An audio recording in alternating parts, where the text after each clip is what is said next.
sa Kalingap, kung about sa boss na namin, si Kalingap Rab, sila Kuya Bal ang pag-uusapan dito. Siyempre, anong silbi namin na nandito sa Kadaet? Oh, dapat tayo na lang ang mga keyboards, ang mga reactors, sipa. Ay, oo, gusto ko yan bro. Gusto ko yan. Gusto ko yan bro. Ito, maganda rin itong suggest ni bro Kalingap David oh. Dapat tayo na lang mga keyboards, ang mga reactors, sipa at walang masasamang sabi. Totoo yan yung Tridor. Kasi pangit ang Tridor. Kasi ang Tridor, babalik karma sa inyo. Pinakinabangan mo ang Kalingap, tapos Tridor mo, pabaliktad. Alam nyo kung sino kayo.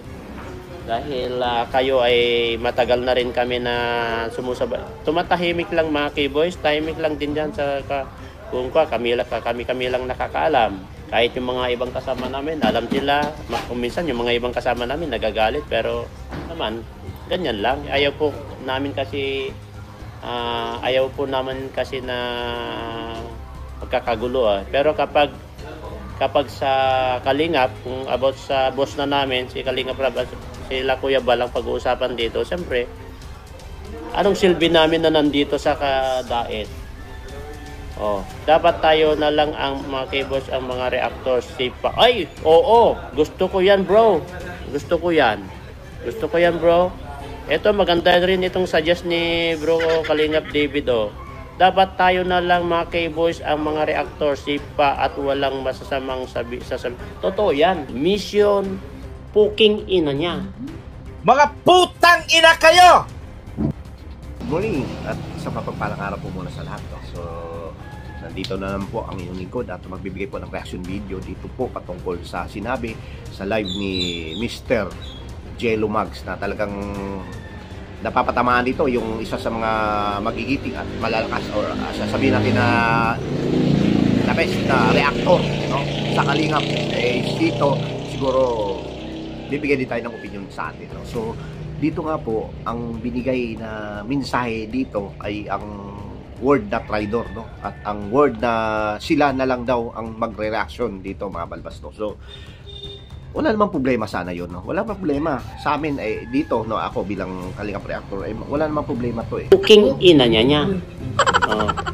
Ako hindi niya kilala. Kapag minumura ako ay sobra ako galit sa mga nagmumura. Kaya sabi ko kapag naiharap sa akin yan, sampalin ko sa harap ni Kuya Bal. Kaya kahit sa harap ni Kuya Bal yan, kahit nandyan sa harapan ni Kuya Bal, sampalin ko yan. Parating nyo sa kanya.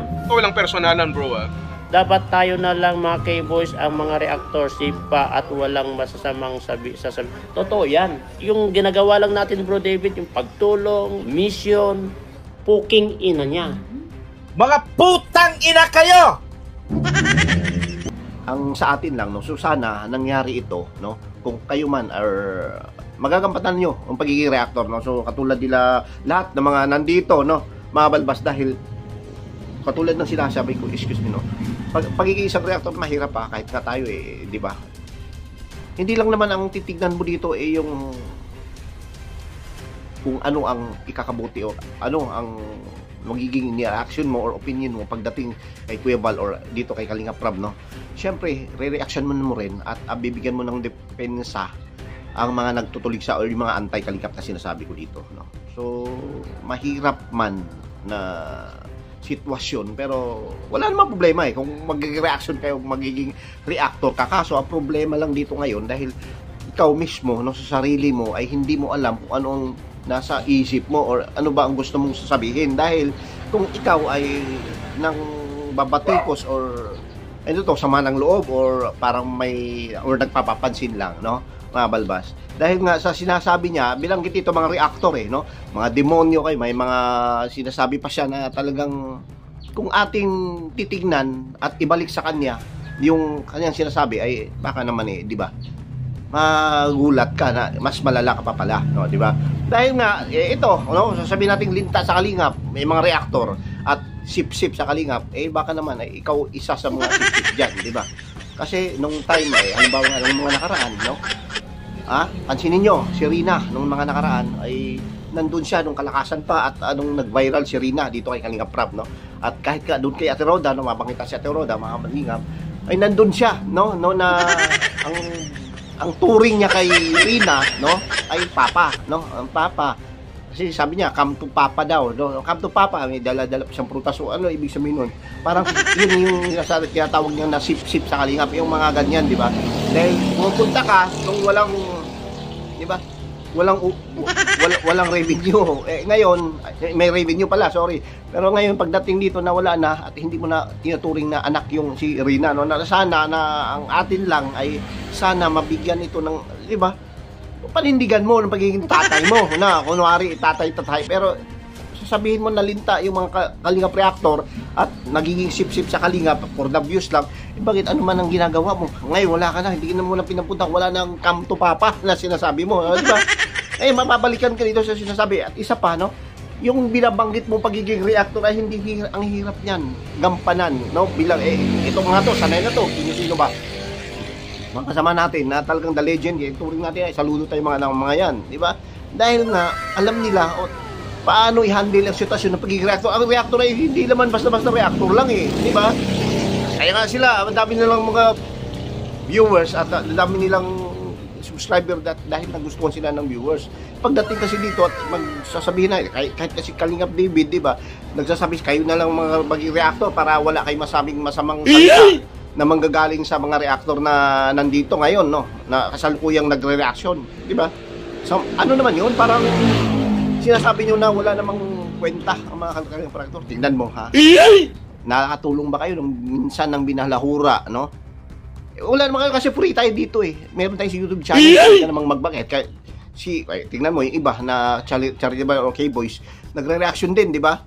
Wala namang problema Magre-reaction ka, hindi yung maglalabas ka ngayon at parang baka humina na yung channel mo at gusto mong, di ba, tumunok ulit yung pangalan at YouTube channel mo para sa gantong paraan, di ba, mabigyan ka ng atensyon. Nabigyan ka na ng atensyon, di ba? Pero kung sasabihin nyo kayo magre-reaction, bakit asaan kayo ng mga nakaraan na binalahura, minura si Kuya Bal, na mga anti-kalingap? Wala naman kayo, hindi naman kayo nagtataguan kayo sa ano nyo di ba? Sinasabi nyo, ganto ganyan. Ano ginagawa nyo? Nagsasayaw, pupunta-punta sa mga ganito. Tapos ngayon, magmumura kayo. Sino bang nagmumura? Bakit yan ba yung tinuturo ni Kuya Bal, Kalingap Rab sa inyo? Na mumurahin. Sino ba yung kalaban nung una? Ang babae, si Kunyang, di ba? Minumura mo. Yan ba yung tuturo? King ina niya. Ako, hindi niya kilala. Kapag minumura ako, ay sobra ako galit sa mga nagmumura. Kaya sabi ko, kapag naiharap sa akin yan, sampalin ko sa harap ni Kuya Bal. Kaya kahit sa harap ni Kuya Bal yan, kahit nandyan sa harapan ni Kuya Bal, sampalin ko yan. Ni Kuya Bal, minsan ni Kuya Bal, hindi natin marinig na nagmumura yan.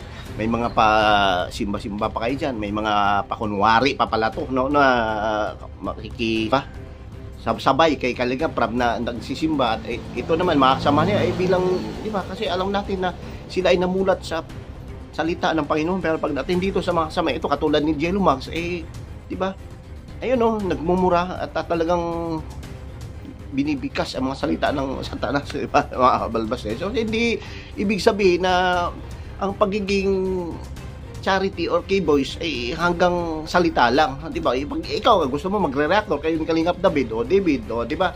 Pero pagka ganito na dadaan sa init ng ulo at mabigla ka lang magmura dyan, hindi naman maganda yun. Baka mamaya mapahamak lang sa community ng Kalingap, di ba?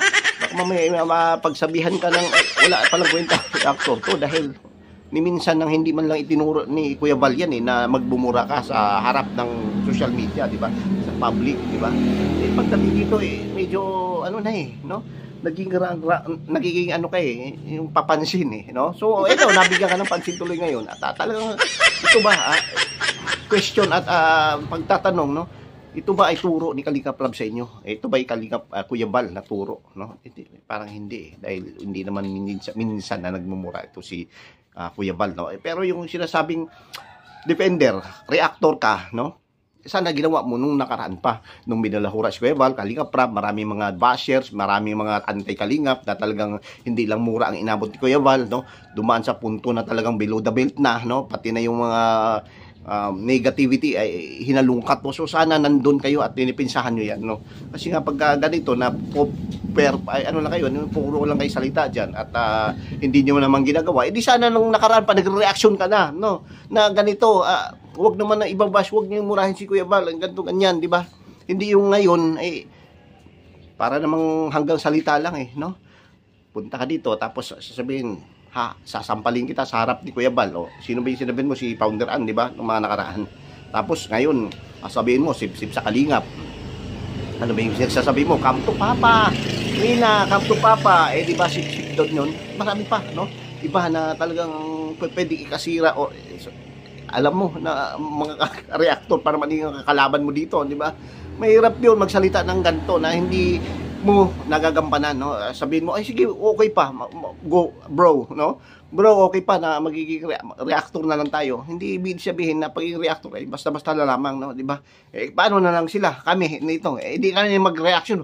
May free na kami, wala nang rules, no? So, hindi mo rin kasi naiintindihan yung sinasabi dito nung sa live ni Edna, no, na tayo pagdating dito kay Mambopil, no, na taliwas ito sa mga sinasabi at hindi naman lahat doon sa mismong convo na may nagtatrayduran ay wala tayong sapat ebidensya pa, no, na pero sinabi lang nga, no, ni Ate Bopil na hindi siya gumawa ng kung makapakipagsabwatan dito sa mga anti-kalingap na, di ba, ikakasira niya, di ba? Kasi ito yung career niya tapos sasabihin at makipag-conven or tawag nito yung makipag-connivance siya, hindi, no, walang ebidensya sapat at walang sapat din na ebidensya si Kalingap Rab nung nag-live siya na yung basehan lang naman niya ay kay Ate Edna nung sinasabi dito sa convo na ito po ay nakipagsabuatan ay mga convo sila kay Salcedo, no? So na parang sinabi dito na wala nang at may hawak sila sa liig, hawak, gano'n naman talaga kasi may rules, no? Pero binanggit lang niya ito. Siyempre, di ba, wala naman sa problema, pero pagdating sa convo hindi natin alam yan. Pero pagdating doon sa sinasabi niyo na kayo magiging reactor, no, dito, no, at talaga yun yung binabasihan nyo dito ay wala tayong magawa. May free kayo, gumawa na kayo at sana nung una pa lang, no, ginawa na kayo at nagre-reaction na kayo sa mga nagbabalahura ng Kalingap. Ganun lang kasimple, no, sana at hindi lang ngayon at nung mga nakaraan pa itong mga to, ilang taon na to, 5 taon na nagre-defend, nagre-reaction sa mga anti-Kalingap at yung mga talagang nasa labas ng Kalingap na talagang nandun at binabalahura si Kuya Bal at si Kalingap Rab, di ba?